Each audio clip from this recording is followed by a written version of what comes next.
Hello, everyone. Thanks for joining us for our next session, Geopolitical Resilience, Why Operational Resilience is No Longer Enough.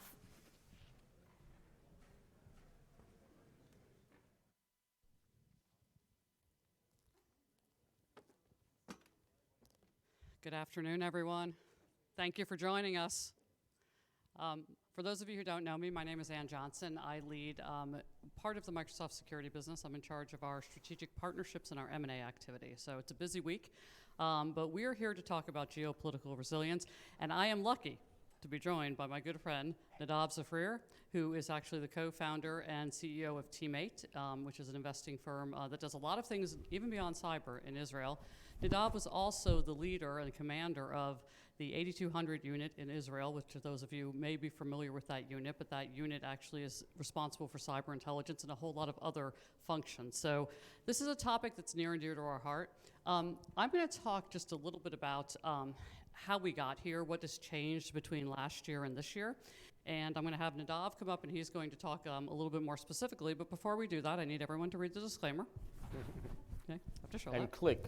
And click. I also want to say one thing. This session is being recorded, so you don't need to record it. However, Nadav and I discussed if you have some desire to put something on social media, please feel free. We're not going to be precious about that, but you don't need to record it because it is being recorded. So a lot has changed since last year. Last year was our first year back, and it was actually a hybrid experience. And a lot in the world, though, has changed. I'm not going to talk specifically about RSA. I want to talk about the world and what has changed and what has taken us to this place where we need to actually think about geopolitical resilience. Some of this session is going to make you really uncomfortable, and that's kind of one of our goals, to be candid with you. We're going to ask you to make decisions. We're going to ask you to pick a side. We're going to tell you why you need to do that. But let me talk to you a little bit about what's changed in the world. The first things that changed is the global economy, for the first time in many years, is not booming. There are folks that came out of college 10 years ago, they've never seen an economy that looks like the economy now. We have global conflict. The war in Ukraine is entering month 16-ish. I may not have that exactly right, but it's ongoing. We have new allegiances being formed that Nadav's going to talk a little bit more about. We have this deglobalization for the first time since World War II. That was a really long time ago. We have more polarization. All of these things are leading companies to actually have to make decisions about the politics and the landscape around them. And the companies making those decisions are not equipped to make them today. So we've historically talked about cyber resilience, your need to be able to recover from an attack. How that actually lends itself to operational resilience, you need to get your core business systems back online as quickly as possible if you have an attack. And now we're going to talk about another element. Geopolitical resilience. How do you withstand world events that you have absolutely no control over, you've made no decisions about, and how does your business continue to operate in a meaningful way? So with that, I'm going to let Nadav talk to you a little bit more in depth on those themes. Thank you, Ann. So, Ann and I, when we thought about how we're going to address this, we think that this calls for what we call Security 3.0. It's a brave new world out there. Everything is changing, and we need to change as well, right? So let's start with deglobalization. As Ann said, for our lifetime, we could count on the fact that the world is becoming more interdependent. We could count on specialization, and we can count on the fact that specialization, globalization, will bring prosperity to the world and create some kind of mutual interests to work together. If we were here in 2019, 2020, that was probably still the trajectory. If you remember when President Biden got elected, one of the first things that he did was he got on a plane, went to meet President Putin. In that meeting, on the 4 items on the agenda, number 1 or 2, if I remember correctly, was how do we fight cybercrime together? That meeting ain't happening in the near future, right? In fact, in the war, in the Russian war in Ukraine, what we've seen is, maybe for the first time, in public, based on the Conti leaks, is that, in fact, the FSB, the Russian government, is working with cyber criminals together as one group. Now it's no longer something that is talked about in hush-hush intelligence organizations like 8200 or the NSA, but we all know that. Beyond that, tensions between the United States and China are an unprecedented phase. This has a real impact on cyber. Because again, if in the fact we knew we were interdependent, and an attack on the US economy was basically an attack on your own economy, if you look at it from the Chinese perspective, that's no longer where we stand. Another polarization, I mean, look at what's happened. Who is the drones that are making the most damage in Ukraine are coming from Iran. Who would have imagined that Russia would be relying on Iran in order to get their number one weapon in this war against Ukraine? Now, as humans, you know, we get used to this stuff, but as Anne said, this has been going on for 16 months. You know, when this started, people said, well, this is going to be the first cyber war. And now people are saying, where is cyber in this war? And we'll talk about that. It's there. It's not the first tool in the toolbox, but it's there. But when you think about what's happening during those 16 months, you know, when it started, we said, well, maybe it's not a cyber war, but maybe a little bit more like the Second World War.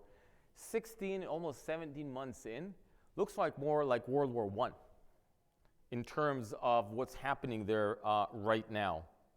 Now, as I said, we've seen a few things that have changed, and this is what leads us to this geopolitical resilience topic. One thing that we've seen is the interaction between cyber criminals and state. On the other hand, what we've seen, and I think Anne and Microsoft represent this, is that private companies have had to take a stand. If you're a vendor, not everybody's Microsoft, but even if you're much smaller, you have to take sides in this conflict. This is unprecedented, and Microsoft did take. I don't know what the war would look like without Microsoft at the front lines fighting for democracy in Ukraine. We'll talk about what that means going forward. And I do believe, in fact, that when the world is over, we will see different kinds of cyber attacks. We will talk about that as well. Our economy. So we said deglobalization, the first time since we were all born. For many of the people that are operating in cyber as CISOs, as innovators, entrepreneurs, as investors, we've been used to a great economy. Zero interest rate. A year ago, we were here, I think it was about 0.5%. We're now up to 5%. Global GDP is expected to be 1.7%. That's an economic slowdown. That's almost the R word. It's around the corner. Are we going to be able to make it? Inflation rates are, higher than they've been in decades. That changes the investment reality as well. In 2022, when we look in retrospect, 40% drop in cyber investments. If you look at 2021, 2023 has only begun. We don't see it going back up. All this, of course, is happening as this deglobalization, polarization is happening. And so what does that mean for CISOs? Right? What we do is we look at different aspects of cyber. We look at the attacker's perspective. That's one of the things that we've created Teammate in the first place to do. We get people that had the attacker's hat in the past. They look at it from the attacker's perspective. We look at it from the investor's perspective. We look at it from the entrepreneur's perspective. But first and foremost, we look at it from the CISO's perspective, from the practitioner's perspective. And the CISOs, and for the CISOs in the room and in this conference, what you have to do now is basically more with less. I think when you look at the last few years, if you're a CISO in a leading organization in the world, you walk into the CFO or the CEO's office, and you say, this is happening and that's happening, and we're moving to the cloud, and the attackers are doing this, and we've got ransomware here. And, basically the answer is, stop. Just tell me what you need. How much? And your budget grows, and you go and you keep on accumulating more and more software to protect your organization. Well, that's not the case in 2023 in this economy. And so this is the first time I'm going to say it, but I'm going to say it a few more times. The CISO now more than ever needs a seat in the table where decisions are being made. And the reason being is that you can't really prioritize and optimize if you're not a part of the strategic business decision-making processes in your organization. And so you need a sit in the table. In many ways, and again, this is what we mean when we say geopolitical resilience. Cyber is no longer just parentheses about security. It's about enterprise infrastructure software resilience, and it's becoming more and more important for the CISO to have a sit at the table. And one of the things that we want to call from here is to jointly, I mean not at an international level because we're not that naive, but we think that the leading democracies, United States, Europe, and other countries, the leading tech companies, the leading providers of insurance, et cetera, need to get together and bring everybody above the cyber poverty line. That's a part of Security 3.0, not just because we're good citizens, because otherwise none of us is safe in the world that we're going to. Now, not everything is gloom and loom or loom and gloom. We also have some good news, right? And I think one of the places where we have good news is that we're just in the beginning of a new innovation cycle, and a lot of it comes from AI, generative AI, and I'll turn over to you with that. I'm sure y'all didn't think you were going to get through a presentation with me on stage, and I wasn't going to talk about AI. But I'm going to talk about AI in a couple of different dimensions, and hopefully talk about things that you haven't heard 1,000 times already this week, even though we're only on day one. So the first thing I want to talk about is that there is an arms race for superior technologies. Nation states are racing ahead because they want to be the folks that are first to AI and first to the quantum journey. There's also an arms race between what we are going to use AI to do from a security standpoint to empower defenders to do better investigations, to bring more people into cyber, and what the bad actors are going to do with AI. Also, our ability to secure the AI itself, the AI engines, the machines, the data from data poisoning attacks, model drift type attacks. We have to think about those things. Because the power of AI, we're in a rare time, right? For our generation to see a technology that's going to fundamentally change the world. It's not just going to change the cybersecurity community. It is going to change the world. Thinking about being able to predict where climate change is going to have the most impact globally. Thinking about being able to predict where we need sustainable and resilient and durable food supplies, where we need to have clean water. If you think about the power of AI in that context, you understand why all global actors, including those who are nefarious, are going to want to attack your models. They're going to want to poison your data. We have an opportunity collectively, not just Microsoft, we have an opportunity as a technology world to bring AI to bear for good, to leverage AI for a greater world, and of course in our context, to use AI for all types of cyber use cases. I've been in cyber over 20 years, and every year it's the year of something. And those of you who've come to this conference have seen it. You know, it's the year of whatever. I fundamentally believe that AI is a step change, that it is going to change the way we do cybersecurity. But whilst we think about that, we also need to think about the uses of AI that are going to be for the bad, not just what we're doing for the good. And we need to think about that arms race. When Nadav talks about the cyber poverty line, it's also a technology poverty line. Not every country, not every organization, not every government is going to be able to afford to develop AI as quickly as they want. They're not going to be able to get those capabilities, whether it's talent or technology. Collectively, and you're going to hear me talk more and more about collective defense, but collectively we need to come together and help everyone. We need to raise everyone, because then we are safer together. The same thing with quantum. Quantum's going to enable a lot of things, but let's just say it's going to enable us to do things faster, right? It's going to enable good things faster, and it's going to enable bad things faster. A lot of conversations about quantum algorithms and quantum-resistant encryption and being able to break the RSA algorithm, for example. A lot of conversations about that, right? That's not what I'm talking about. I'm talking about general quantum compute that is going to be cycles ahead of anything we have today, that's going to allow us to do things like develop medicines in a much quicker way. It's going to allow us to bring to bear things that'll help civilization and population, which is why this arms race is so incredibly important. But it's also something else that lends itself to this geopolitical tension. right? When you have haves and have-nots, when you have winners and losers, you are going to have tensions between countries. There are going to be countries that have capabilities and can exploit those capabilities to victimize people that they want to victimize. Not just countries. There are going to be individuals that have nefarious uses of this capability to victimize people. And you need to think about it in that whole context. And when we talk about geopolitical resilience, it's another piece of the puzzle that organizations are going to have to think about. We're not here to scare you, by the way. I want to be clear, because there's a lot of good going on in AI, in cyber, with a lot of companies. Microsoft has our solution, other companies have their solutions, and I do believe it's going to be a step change. But I said at the beginning, I want to make you uncomfortable. I want to make you uncomfortable because I want you to think about how you're going to help your peers and how you're going to help be part of the solution and how you're going to be part of the collective defense. And when we think about this, there are fundamental decisions that you are going to have to make. And by the way, you need to make them now.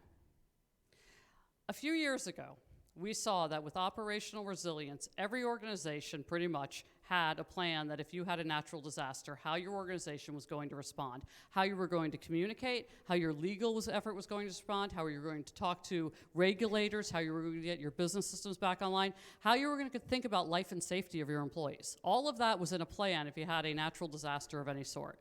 Then we said that's not good enough. You need to have that same plan if you have a cyber disaster of any sort. You need to have the same plan if something happens in your cyber environment that is a wholesale breach. I still credit Maersk because their learnings from their event that they were so public about taught us a lot about how to be cyber resilient and how to bring systems back online and how to make sure you don't have those events. The same thing applies to geopolitical resilience. If you were an organization that was doing business in Russia when sanctions happened because of the war, you had to make a decision about how you were going to leave the country and how you were not going to impact your employees, your customers in leaving the country. That is not a plan you want to be making on the fly. Like I said, these plans you're going to have to make are plans that are not being made because you made a decision. It's because something changed in the world around you. You want to have that plan ready to go. What is our geopolitical resilience plan if the dynamic in the countries we live in, or the countries we work in, or the citizens that we serve changes? How are we going to respond? How are we going to react? And how are we going to communicate? And how are we going to keep our business running? And how are we going to think about the life and safety of our employees? That is all something that you have to contemplate as you're thinking about geopolitical resilience. It's not easy. And I'll talk a little bit later about how these plans need to be grounded in your values. Not all your values are the same. When I talk about how Microsoft reacted in Ukraine, you're going to see it was grounded in our values. I can't make these decisions for you. No vendor can. No consultant can. You know the values of your organization, and the values of your organization is what's going to drive you to think about how you're going to build your geopolitical resilience plan and how you're going to react and respond based on that plan. So as we think about that, we're going to talk a little bit about the top-level decisions that have to be made. I'm going to turn it back over to Nadav, and then I'm going to talk a little bit about Microsoft in the Ukraine, just as an example of things that companies can think about doing. Thanks, Ann. You know, you spoke about Maersk. This is not something that we plan to talk about, but I can't not think about the fact that when you think about what happened to Maersk, for those of you who followed the NotPetya attack. So the NotPetya attack happened, I think, in 2018. This is like pre-deglobalization, pre-COVID, still in the time when things look really good. And this is sort of a prelude to what we're seeing right now in Ukraine by Russia. Allegedly, the Russians decide to take a major cyber attack against Ukraine. And they find the weak link, which in this case is a small company in Kiev that does the tax software for enterprise all over Ukraine. And that's how they find their way, I don't think intentionally, into companies like Maersk and Renault, and many, many others. The impact was limited, and now we have a full kinetic war. But what we learn from that is that we're all interconnected. And that's another reason we need to think about that collective cyber poverty line. Because had that small software tax company in Kiev, I think they had about 25 engineers writing that software or data folks, right? Had they been above the cyber poverty line, maybe we wouldn't have a fifth of the world's ships stuck for 2 weeks without finding their way around. So, what does that mean for CISOs? Well, the good news and the bad news, right? So the bad news are obvious. This is much more complex, much more complicated. The good news is that your work went from really important to really critical to now almost essential, not just for your company, but for the livelihood, for the prosperity of all of us. For investors, what does this mean? Well, it does mean that in this brave new world that Anne was talking about, things are going to happen faster. You know what? I think that this is not just the topic of the 2023 RSA. I think this is the beginning of something new. I don't even think we can imagine. It's almost overwhelming to try to understand where this is going to take us. And of course, it's going to have an impact on everything. However, who in your organization is now making the decision of whether or not to allow the use of ChatGPT 4? Is it the CIO? Is it the CEO? Is it the marketing people? Or is it the CISO? Or is it everybody together? But let me tell you something. Many of our clients at Teammate and our companies at Microsoft are still at the cloud migration phase. Many of us still have consultants to help us do the cloud migration. And cloud is with us for what, about 15 years? If you're going to have a consultant in 15 years to tell you what to do with ChatGPT, you're not going to be around. This is just going to happen much faster. And so the question is, what does this mean in practical terms when you think about security in this deglobalized, polarized world that's moving much faster? And I think, as an example, we can talk about democracy. And what is the role of CISOs when they're thinking about democracy, right? And what kind of seat at the table do they need? So let's talk a little bit about democracy, right? For those of us living in the Western world, I think we understand that democracies have been challenged for a couple of decades already. It's not that democracy is like a really great way to govern, but as Churchill said, it's not great, but it's the best we have. And data-driven social networks and the echo chambers that they create around the world are making it harder and harder to govern through democracies. When you look at this from the cyber perspective, I think that the word that you should think about is trust. And trust, in many ways, is this elusive, subtle contract, if you will, between people, between the government and the people that vote for it, between Microsoft and its clients. You'll put Azure out there, we'll give you our data, you'll take care of it. There's a trust there. If that trust is broken, then what are we left with? And I think, again, I bring democracy because, as Anne was speaking about AI and the decision-making processes behind it, these are decision-making processes that in the past, 10 years ago, were nation-state decision-making processes, just like with nuclear. But now it's down to us to make those decisions because everything has been blurred. Not only at the bad guy side, also at the makers and the breakers that Friedman talks about.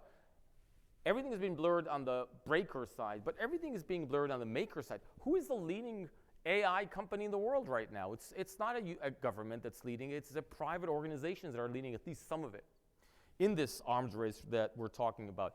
When you look at 2020 and the elections in the United States, again, allegedly, the Russians have about a few hundred bots that have about 80,000 posts that are received by about 126 million American voters.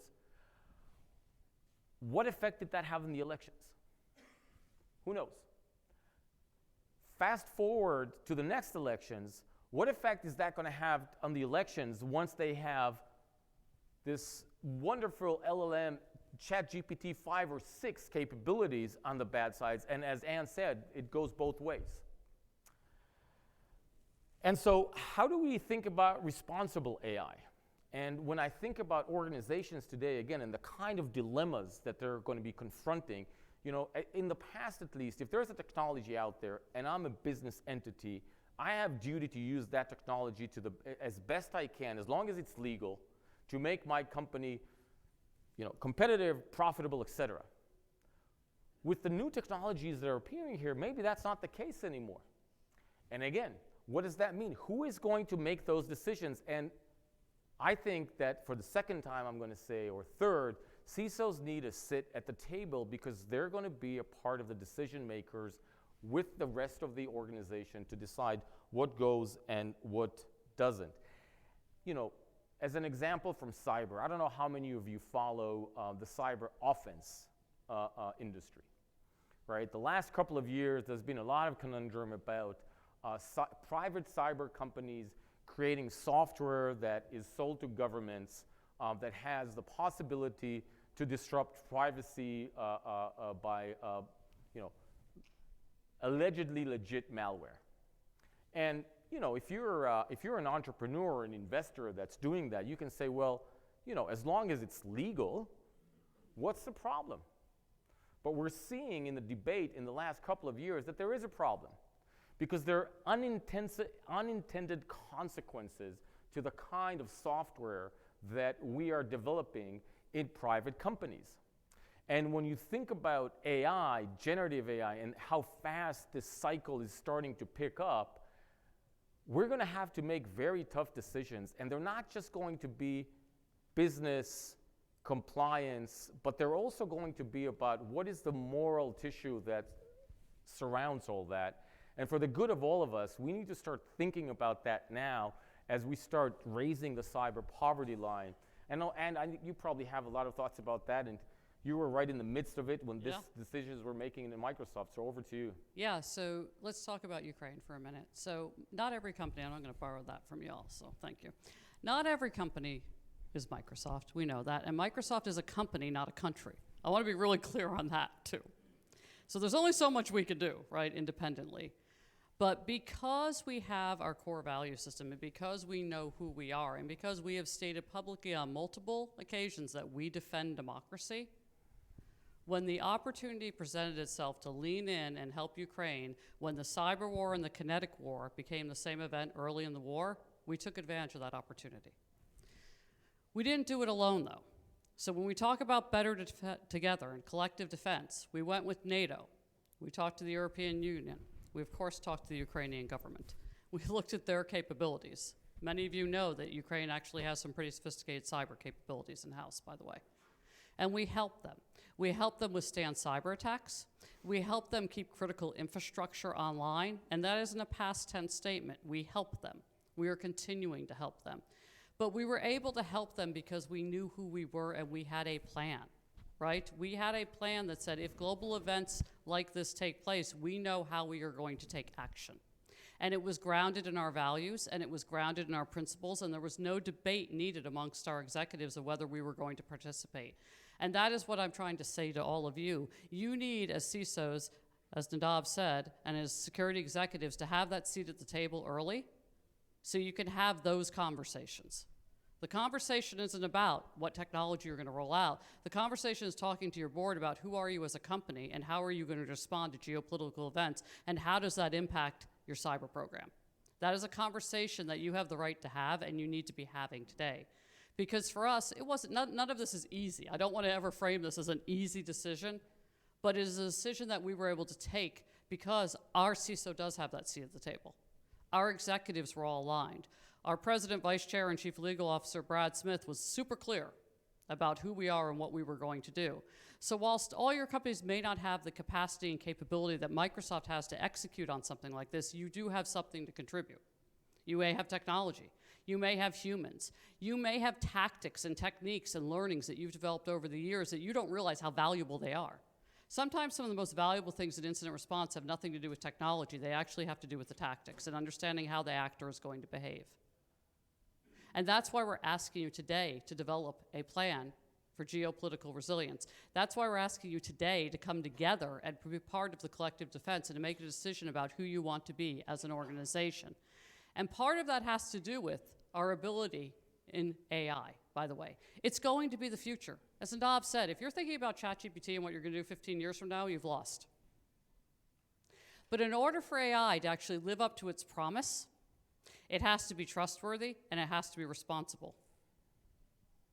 And that trustworthy and responsible AI is something that we all have to develop together. We welcome the opportunity to have constructive conversations with our industry peers and with governments and talk about even regulation of how we get there.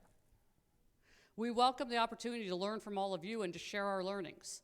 We want to be incredibly transparent on this journey. There's an old expression that trust is built in drips and lost in buckets.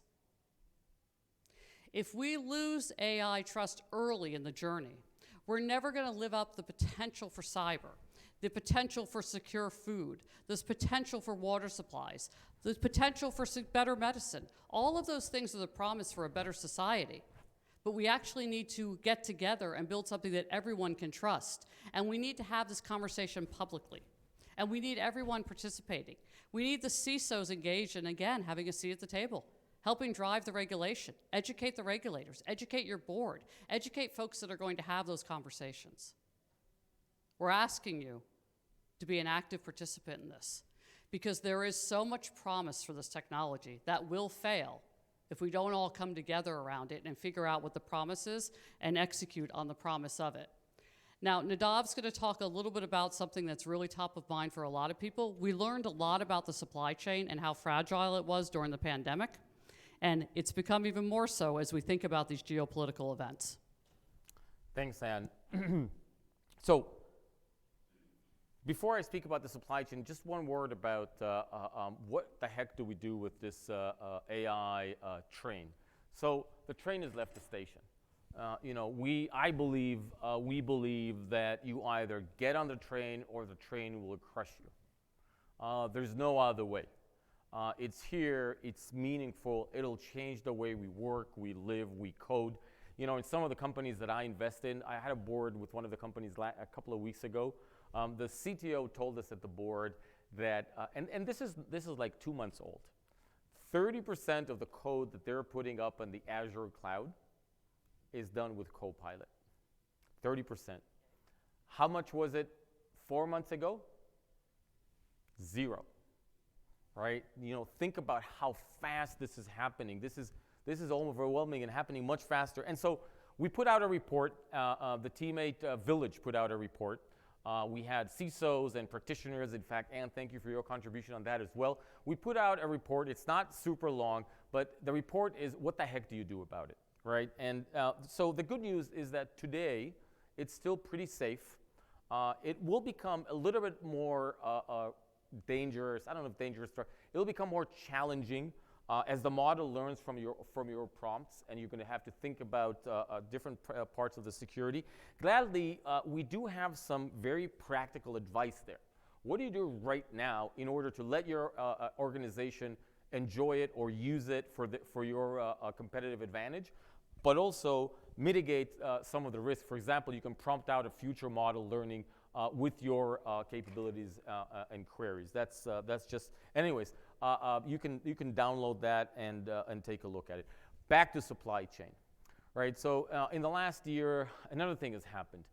When you think about deglobalization, the United States has put out 2 very meaningful acts. One is the CHIPS Act, and the other is IRA.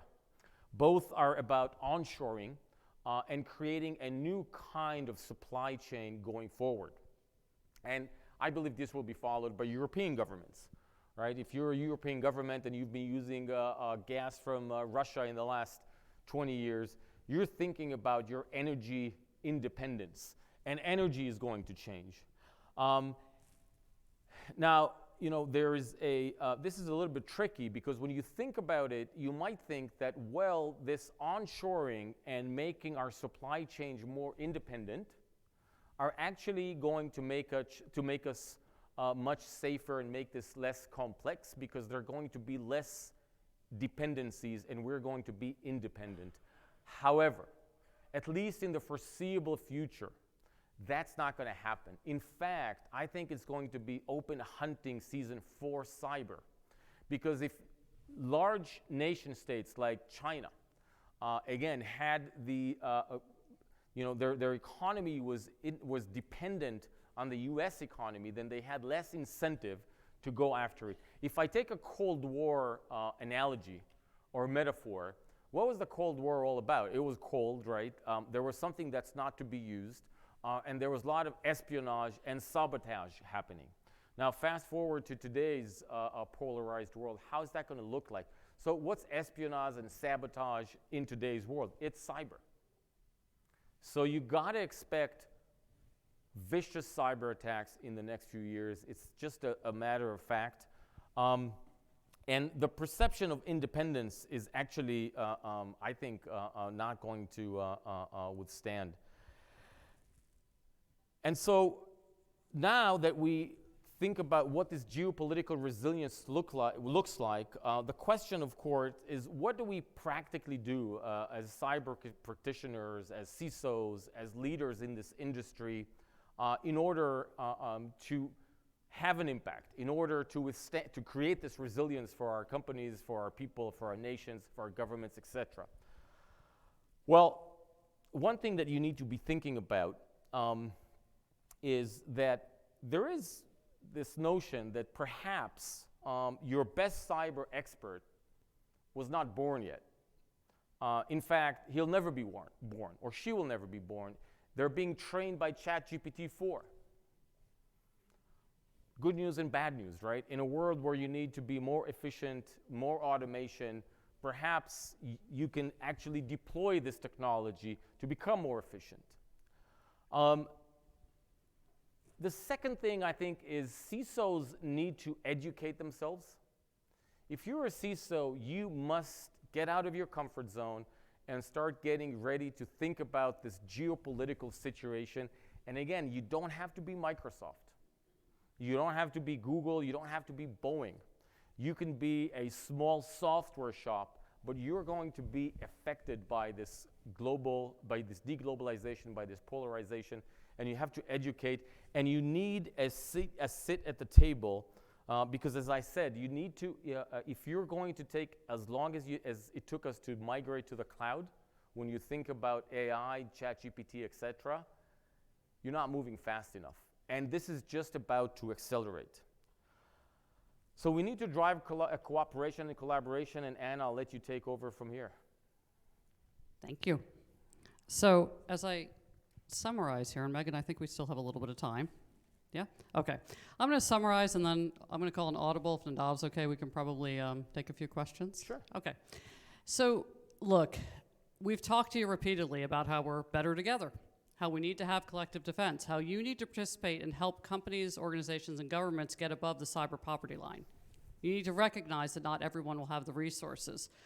One of the things we haven't talked about is maybe there's a need for a world cyber organization. I'm not naive enough to think the US and Russia and China and Iran and Israel are going to sit at the table together, pick a country, and talk about cyber. But I do think we have the World Economic Forum, and there's something we could potentially model for cyber after that. And it's time to have that conversation. Microsoft is part of the Tech Accord. It's like 5 years old directionally, yeah, something like that. But it's private sector. These relationships between private sector, public sector have to get stronger. They absolutely, and we're in a race. If you haven't heard this, we're in a hurry, folks. AI is coming today. Quantum's coming not that long after it. We're in a hurry to do these things. And finally, innovation's incredibly important. Microsoft isn't going to innovate everything. Google's not going to innovate everything. None of us are going to integrate everything. There is such an opportunity for both folks that are software developers and folks that are customers of software developers to help innovate technology. So if I leave you with anything today, it's a couple of things. One, we're better together. We truly are. Two, we need you to actively participate in helping those that are below the cyber poverty line. Three, security technology executives must have a seat at the table to talk about these events. And finally, I'm begging you, please develop a plan around geopolitical resilience. Understand what your company's values are, ground it in the values so you're not having to re-educate people, and retrain them what things are, and develop a plan about what you are going to do if your business is impacted by a war event or by some other geopolitical event that you need to be able to withstand. Have that plan ready to go. The last thing you want to do is plan during a time of crisis. You don't want people actually thinking during a time of crisis. You want them acting during a time of crisis. That's what all military is trained for. You want people acting during times of crisis. Thank you for joining us, and I'm happy to try to answer a couple of questions. We have 5 minutes left. Yep. We have 10 minutes left. All right, we have a couple of mics. Yep. Yeah. The mic would be best, please. I guess you can hear me. So about CISO having a seat at the table, there was a time where we were debating about CISO not reporting to CFO to have more autonomy than CISO reporting to CIO. Are we going in a direction where the CISO probably need to directly report to the CEO so that a business strategic geopolitical decisions are tied directly to what a CISO can do as opposed to that trickling down through CEO, CIO, and then CISO? I don't remember who it was, but somebody on LinkedIn last week, I read an article on that exact topic, and I'm sorry, I don't remember who wrote it, but it made the argument that CISOs should report to the CEO for that particular reason because cyber is becoming such a business critical use. I'm going to say that, and I'll let Nadav answer also, that I don't think reporting structure is all that important, to be candid with you. As long as our CISO doesn't report to the CEO, but our CISO briefs the board on a regular basis. I think it's making sure that you have the credibility and the relationships and that you're going with the right information to the board and talking to them about the things that they understand, which generally is risk if you're a board, and geopolitical resilience is a really good risk conversation. Nadav? Yeah, you know, it's a question that's been out there for a while. You know, Charles Blauner, who's our CISO in residence at Teammate, used to lead security at Citigroup for many years. And he used to tell me, you know, back in the days, if you walk in the sort of the executive floor and the CEO would see you and you're the CISO, they would walk by you and say, what do you do for us? And then a few years later, you would walk and the CEO would see you and she would look at you and just move to the other side so she doesn't have to talk to you because she knew who you are. And in today's world, it's more like, hey, can you come into my office and let's talk for a second, right? I think that's sort of what's important, to echo what Ann said.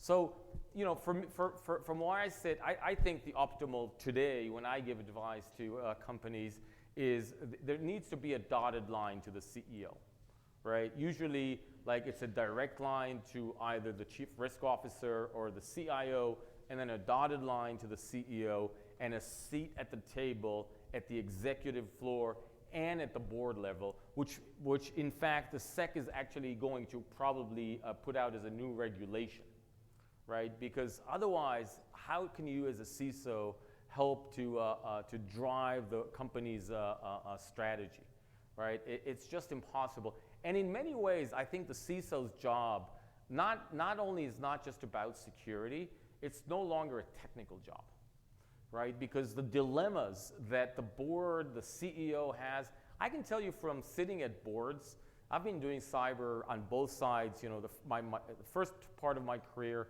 I did cyber on the offense side for the government, which is kind of fun, I have to say, because you get to break a lot of things and, you know, find a lot of ways to penetrate networks, et cetera, without getting in trouble. And in the last 10 years, we're involved in building companies that secure these same networks. And so, you know, I've been doing this for almost 30 years. And I can tell you that when I sit at the board and the CISO comes in and says, you know, here's where we stand, it's very hard to comprehend what that means as a risk strategic business language. It's just really hard to understand. So not only, if you need to earn that sit at the table, in order to earn it, you need to learn to talk risk, business, strategy. Otherwise, I think you're going to be outdated. We have a question here and then here. In order to become geopolitically resilient, what resources would you recommend that everyone look into today? Human resources or technology or all the above? Looking into like keeping a tab on what's going on geopolitically in terms of security and being resilient. Oh, okay, thank you. The first thing I would say is that public-private sharing is incredibly important there because governments, the one thing governments tend to be ahead on is what's going ahead with their, with their neighboring states or with their enemy states. I'll just loosely use that term, right? So having a good sharing relationship, if it's via a sector, maybe in the US we have the ISACs that you could do sharing via, and they have a pretty good lens, or you can do sharing with CISA, you can do sharing with different government entities in the US. There are peers of those, of course, in entities outside of the US. That would be one of the best resources. And then being part of your peer group, by the way. All sectors, like all retail CISOs or all financial services CISOs or whatever they are, you all know each other and you all talk to each other. So actually having that sector lens and being peered with your sectors is the second thing that I would recommend is a really good way of keeping a pulse on what's going on in the industry.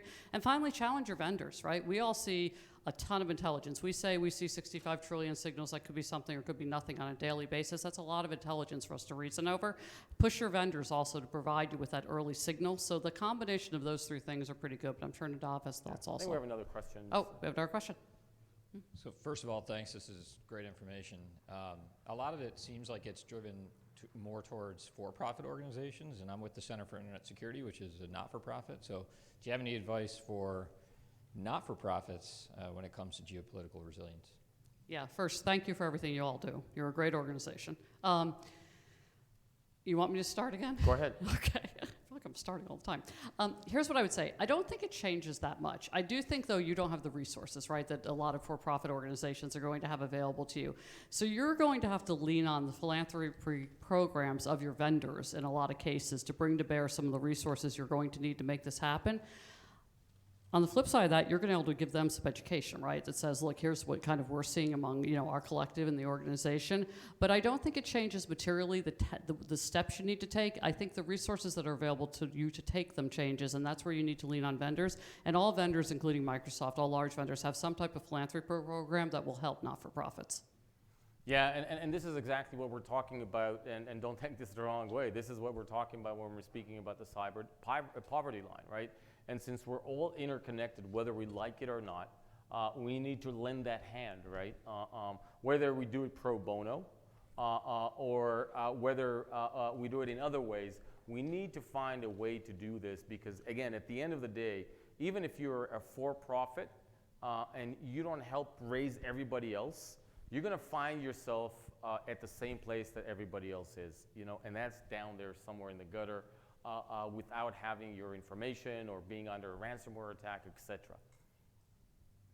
I think we are, okay, we could take one more short question. Did you have a question, sir?